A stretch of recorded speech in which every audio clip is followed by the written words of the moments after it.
ദൈവത്തിൻ്റെ പരിശുദ്ധമായ നാമത്തിന് സ്തോത്രം ചെയ്യുകയും സ്തുതിക്കുകയും ചെയ്യുന്നു. കർത്താവിൽ പ്രിയരും ദൈവത്താൽ അനുഗ്രഹീതരുമായ ദൈവമക്കളെ, ഒരിക്കൽ കൂടി നാം ദൈവത്തിൻ്റെ വചനം ശ്രവിക്കാൻ ഒരുങ്ങുകയാണ്.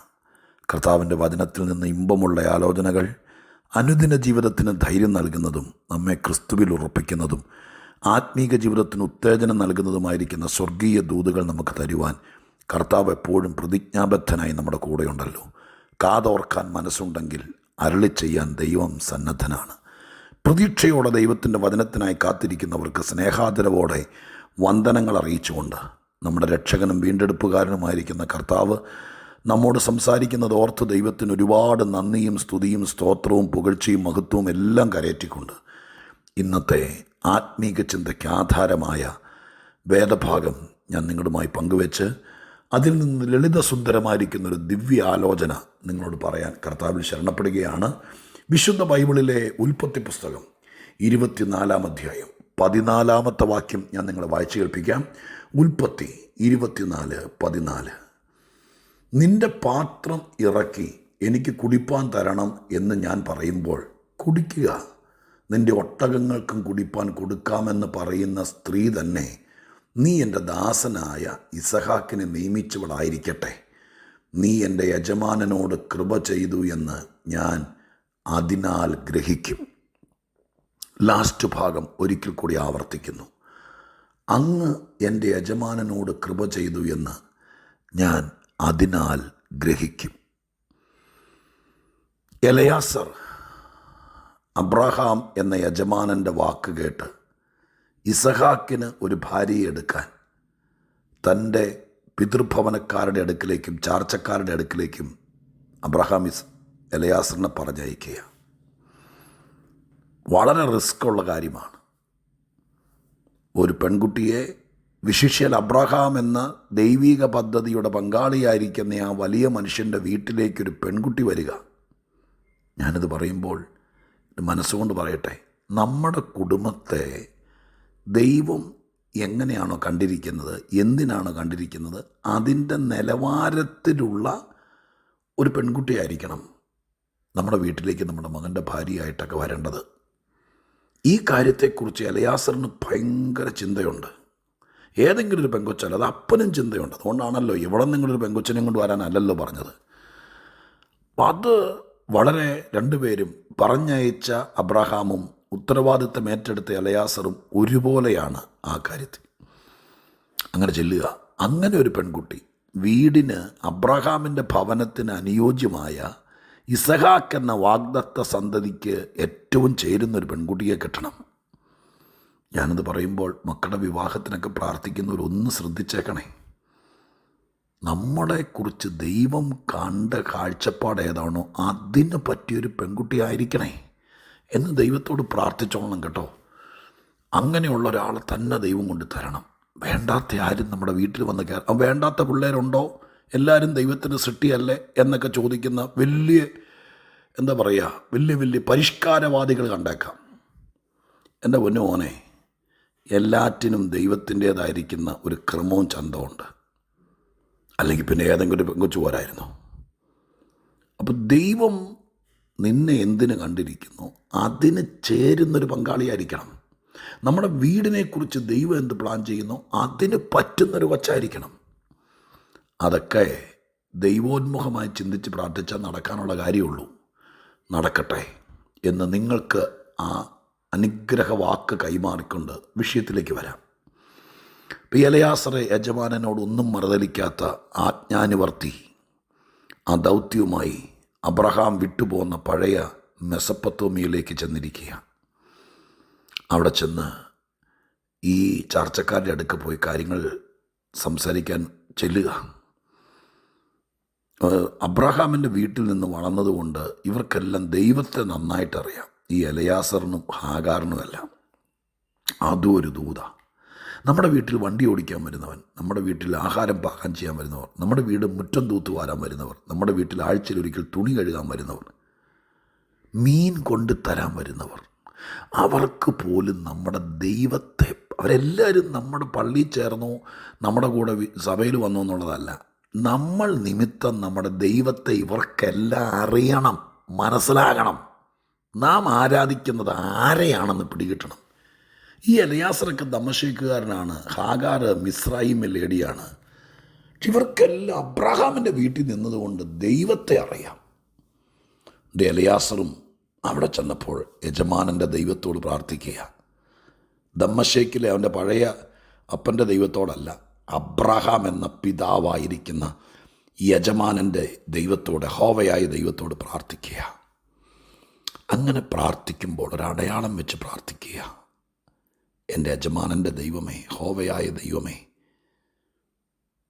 അദ്ദേഹത്തിൻ്റെ ആത്മാർത്ഥത കണ്ടോ? എൻ്റെ യജമാനൻ്റെ മകനെ ഏറ്റവും അനുയോജ്യമായി അങ്ങ് കണ്ടുവച്ചിരിക്കുന്നൊരു കുട്ടിയെ കിട്ടണം. അതിന് ഞാൻ അങ്ങയോടൊരു കാര്യം പറയാം.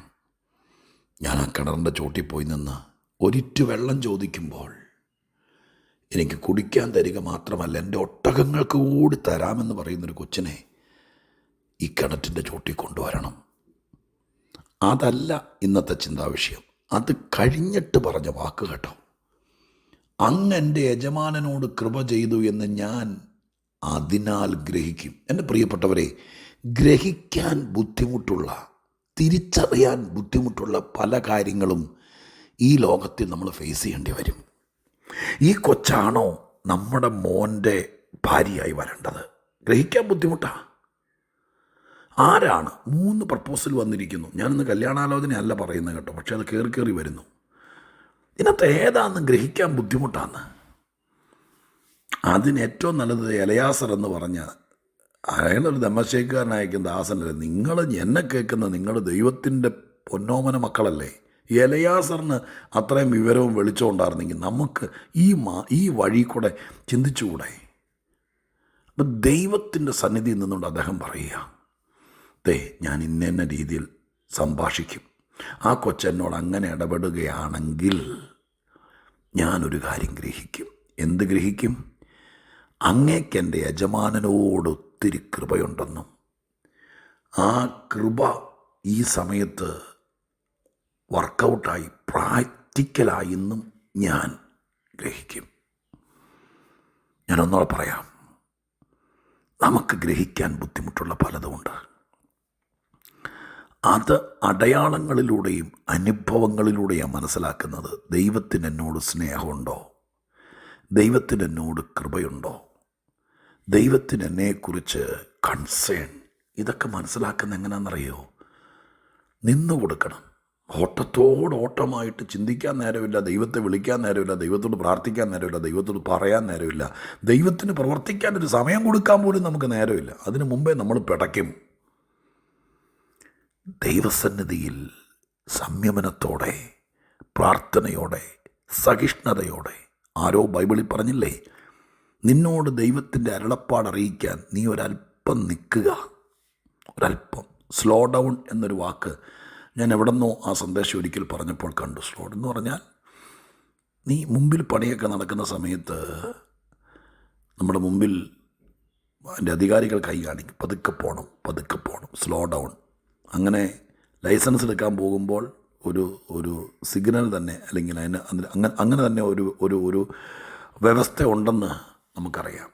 സ്ലോ ഡൗൺ, കൈ പുറത്തേക്ക് ഇട്ടിട്ട് പതുക്കെ താഴേക്കും മുകളിലേക്കും ഡ്രൈവർ കാണിക്കണം. എന്ന് പറഞ്ഞാൽ ഇച്ചിരി പതുക്കെ വരണം, എന്തോ ഫ്രണ്ടിലുണ്ട്. അതുപോലെ സ്ലോ ഡൗൺ, ഇച്ചിരി സ്ലോ ആകണം. എങ്കിലേ നിന്നോട് ദൈവത്തിന് കൃപയുണ്ടെന്നൊക്കെ മനസ്സിലാക്കാൻ പറ്റുള്ളൂ. എന്നെ കേൾക്കുന്ന പ്രിയപ്പെട്ടവരെ, ഞാൻ അവസാനിപ്പിക്കാൻ ശ്രമിക്കുമ്പോഴൊരു കാര്യം പറയട്ടെ. ഈ ദിവസങ്ങളിൽ ചില കാര്യങ്ങൾ നിങ്ങൾക്ക് തന്നെ ദൈവത്തോട് പറയാനുള്ളതേ ഉള്ളൂ കേട്ടോ. നിങ്ങൾ ദൈവമായിട്ട് ബന്ധത്തിൽ പ്രാർത്ഥനയിലേക്ക് ഇരിക്കുന്ന ഒരാളാണെങ്കിൽ നിങ്ങൾ തന്നെ പറയാനുള്ളതേ ഉള്ളൂ. നാഥ, ഒക്ടോബർ മാസത്തിൻ്റെ പകുതി പിന്നിടുക, നവംബറും ഡിസംബറും കൂടി 2 മാസത്തോടെ മുമ്പിൽ കഴിയുമ്പോൾ ഈ കൊല്ലം തീരുക. നമുക്കിങ്ങനെ ഒന്ന് പ്രാർത്ഥിക്കാമെന്ന്. ഡിസംബർ തീരുന്നതിനേക്കാൾ മുമ്പ് എന്നോട് അങ്ങേക്ക് കൃപയുണ്ടെന്ന് എനിക്ക് ഗ്രഹിക്കാൻ പാകത്തിന് 1-2 കാര്യങ്ങൾ ചെയ്തു തരണേ. അത് ഇന്ന കാര്യമാണെന്ന് നിങ്ങൾ പറഞ്ഞു. അങ്ങേക്ക് എന്നോട് സ്നേഹമുണ്ടെന്നറിയാം, അങ്ങയുടെ മോളാണ് ഞാനെന്നറിയാം, എന്നോട് കൃപ. പക്ഷെ എനിക്കതൊന്ന് എൻ്റെ ബുദ്ധിക്കതൊന്ന് ഗ്രഹിക്കണം, എനിക്കതൊന്ന് ഫീൽ ചെയ്യണം. എന്നോടിപ്പോൾ ആരും തലേ കൈവച്ച് പറഞ്ഞില്ലെങ്കിൽ എനിക്കറിയാം എൻ്റെ ദൈവത്തിന് എന്നെക്കുറിച്ച് കരുതലുണ്ട്. എൻ്റെ കാര്യത്തിൽ ദൈവമായ കർത്താവ് ഇടപെടും. എൻ്റെ ജോലി സംബന്ധമായ കാര്യത്തിൽ എന്നോട് കൃപയുണ്ടെന്ന് എനിക്ക് ഗ്രഹിക്കാൻ പാകത്തിന് 2.5 മാസങ്ങൾക്കുള്ളിൽ എന്തെങ്കിലും ഒന്ന് ചെയ്യണേ. എൻ്റെ ഫാമിലി ലൈഫിൽ ഞാൻ ഒത്തിരി പറഞ്ഞു, അഡ്ജസ്റ്റ് ആക്കാൻ പറ്റുന്നില്ല. പക്ഷെ കൃപയ്ക്ക് ഞങ്ങളുടെ ഇടയിൽ ഭയങ്കര by the grace of God, ദൈവത്തിൻ്റെ കൃപയ്ക്ക് ഞങ്ങളുടെ ഇടയിൽ ഭയങ്കര സ്വാധീനമുണ്ടെന്ന് വിശ്വസിക്കുന്നു ഞാൻ. ഞങ്ങളുടെ ഫാമിലി ലൈഫിൽ ഞങ്ങളോട് അങ്ങേക്ക് കൃപയുണ്ടെന്ന് ഞങ്ങൾക്ക് 2 പേർക്കും ഗ്രഹിപ്പാൻ ചില കാര്യങ്ങൾ ഞങ്ങൾക്ക് വേണ്ടി ഒന്ന് ചെയ്തു തരണേ. ഞങ്ങളുടെ കുഞ്ഞുങ്ങൾക്ക് വേണ്ടി, ഞങ്ങളുടെ സഭയ്ക്ക് വേണ്ടി. എൻ്റെ ഇപ്പോഴത്തെ പരിസ്ഥിതിയിൽ ദൈവമേ എന്നെ ഒന്ന് ഗ്രഹിപ്പിക്കണേ. ഞാനിച്ചിരി ടെൻഷനില്ല, ഞാനിച്ചിരി സങ്കടത്തിലാണ്. കുറച്ച് ദിവസങ്ങളായിട്ട് ഞാനൊരു മൂഡ് ഓഫിലാണ്.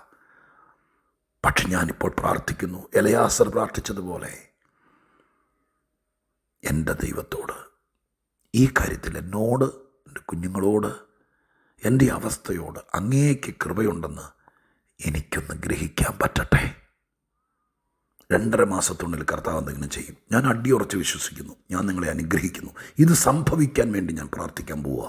പരിശുദ്ധ ദൈവമേ, ഞങ്ങളുടെ സ്വർഗീയ പിതാവേ, ഒരുപാട് ദൈവത്തിൻ്റെ കൃപ ഞങ്ങൾ അനുഭവിച്ചിട്ടുണ്ട്. സങ്കടവേളയിൽ ഞങ്ങൾ ഒതുങ്ങിപ്പോകുമെന്ന് തോന്നിയപ്പോൾ, ഞങ്ങൾ വീണപ്പോൾ, ഞങ്ങളെ ഒറ്റപ്പെടുത്തിയപ്പോൾ ഒത്തിരി കൃപ ഞങ്ങൾ അനുഭവിച്ചിട്ടുണ്ട്. ഒരിക്കൽ കൂടെ ഞങ്ങളോട് കൃപയുണ്ടെന്ന് ഞങ്ങൾക്ക് ഗ്രഹിക്കാൻ പറ്റുന്ന രീതിയിൽ ഒരു ഡീലിങ്ങും കൂടി ദൈവം എനിക്ക് വേണ്ടി നടത്തി തരണേ. ഈ കേൾക്കുന്നവർക്ക് വേണ്ടി നടത്തി തരണേ അപ്പാ. അതൊന്ന് ഗ്രഹിക്കത്തക്ക രീതിയിൽ ഒരനുഭവം നാഥ ഞങ്ങൾക്ക് തരണേ. പ്രാർത്ഥന കേട്ടതിന് നന്ദി. യേശുവിൻ്റെ നാമത്തിൽ തന്നെ. ആമേൻ.